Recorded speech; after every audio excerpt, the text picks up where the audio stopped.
Guys, so bali nandito tayo para ayusin natin yung electric fan. So ang naging problema niya guys, nawala yung number 3. So tara guys, samahan niyo ako, tignan natin. Guys, bali ang problema ng electric fan guys, ako sa inyo. So ito sasaksak ko siya guys. Ayan. Natin. Nawala yung number 3 guys. So bali ito po. So ito yung number 1, number 2, yung number 3 nawala.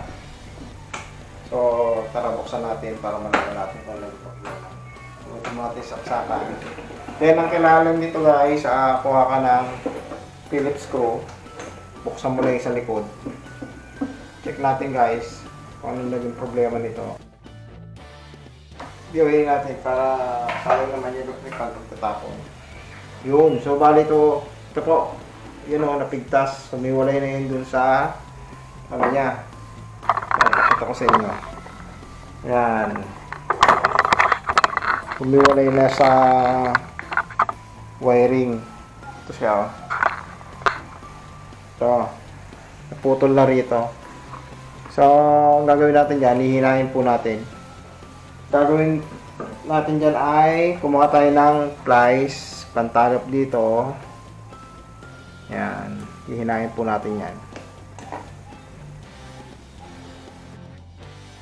So yan po naging problema niya, yung naputol lang itong sa wire ng number 3.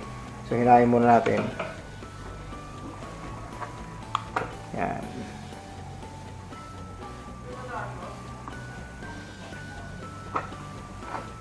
Kailangan meron kayong panghinang din para mas maganda. Para ma-repair niya siya. Yan. Tapos, idikit na po dun sa napagputulan niya. Ito. Yan.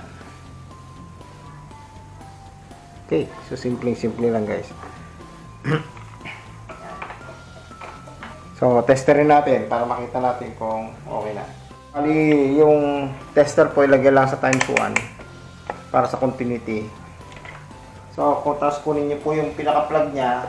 May plug ito. So, i-set up niyo ito dito. Magkabila. Bali, ilagay nyo lang yan dyan, magkabilaan. Yan po. Yan. Tapos, pag okay na, pindutin lang yung number niya dito. Yan. Makikita nyo naman kung tataas yung tester yan. So, ito yung number 1 niya. Then number 2. Yan. Number 3. Yan. So meron na siya guys. Yan. Okay. Number 3. Kanina wala. Okay. Ganun po siya. So napakasimple lang po ang naging problema niya. So naputol lang. Pero kung hindi natin alam yan, papagawa natin yan, siyempre may labor. Ganun lang po siya. So testing muna natin kung okay na.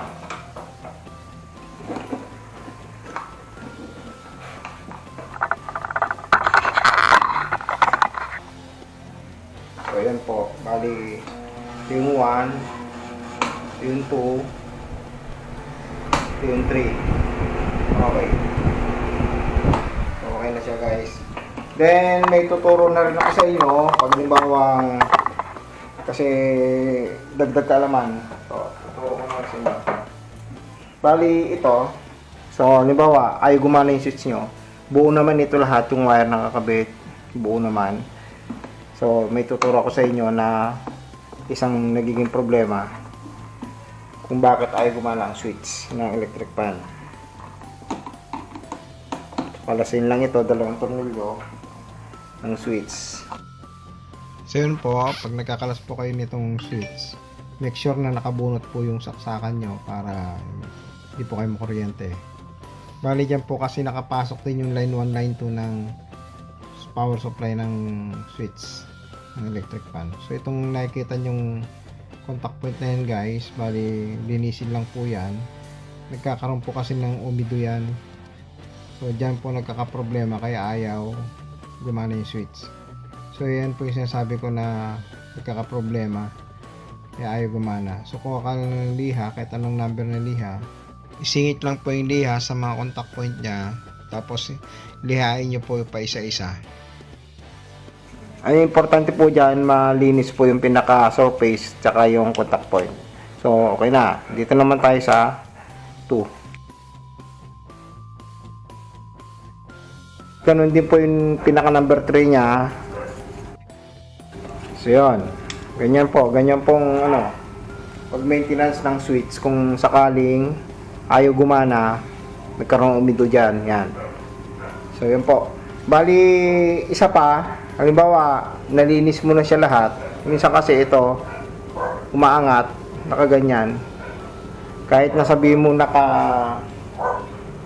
nangyayari po ito, kahit na nakadiin ng ganon, pero ito nakaangat, so hindi talaga gagana. So ang gagawin dyan, ibabalik mo lang, hindi mo lang na ganon, para iayos mo lang na lumapat ito dito sa common nya. Okay, so ito kasi yung pinaka common to guys, to nasa ilalim, yan ang common. Tapos itong nasa ibabaw, ito yung mga 1, 2, 3 na wiring ng motor. So ito yung pinaka wiring nya. So ito yung common, line 1. Yan, galing sa cord. Tapos ito yung number 1, number 2, number 3 na wire. Okay. Yun po. Tapos yung ito namang isa papunta sa capacitor. Yan, papunta sa capacitor po yung isa.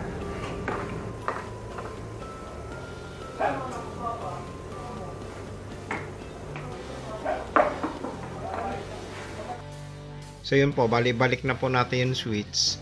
Makikita nyo, dalawa lang tornilyo po niyan, isa sa taas, tsaka isa sa ibaba. So ganyan po yung pagkakalagay niya guys. Yan. Kunin natin yung tornilyo, bali metal screw lang po yan, gagamit ka ng Phillips screw. So yan po, DIY lang po yan, madali lang gawin. Kaya nyo pong gawin yan. So ganyan lang po pag-repair ng electric fan. Yan. Tapos po ilagay yung tornilyo na dalawa, ilalagay na po natin itong pinaka cover nya.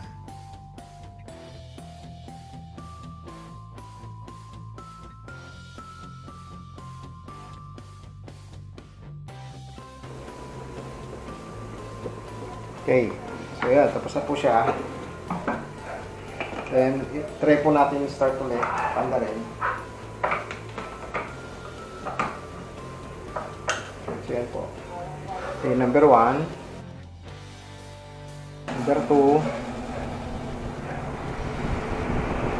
number 3. Okay. So yan po, natapos na po natin gawin. Bali na tapos na po natin gawin yung electric fan. Naging problema lang po nito ay yung wire na naputol sa loob ng switch, kaya ay gumana yung number 3 na switch nya. So sana may nakuha kayong kalaman sa vlog ko na to. Thanks for watching. Please like and subscribe to my YouTube channel. Thank you.